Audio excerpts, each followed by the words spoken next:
أنا صرت جاهز للعرس. هاي تفاصيل الحفلة مع عراضة والحفلة كلها كاملة على الآخر. وعلى شو مستعجل لك عمي؟ بالأول في شي لازم تفهمه. تحت أمرك عمي.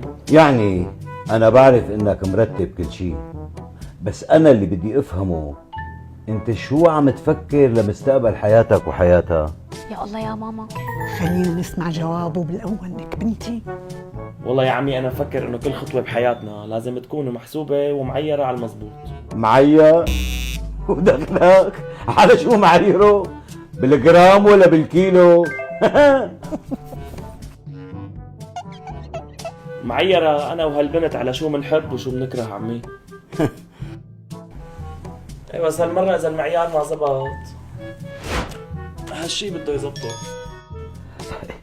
يعني أنت تفكر حالك بظرف قهوة تمشي بالعيلة؟ عمي هذا ظرف بني الشامي الأصلي بده يمشي كل شيء. خدوا عملوا لنا فنجان قهوة لحتى نعرف نحكي على رواق. وهلا سمعونا فاتحة على نية التوفيق.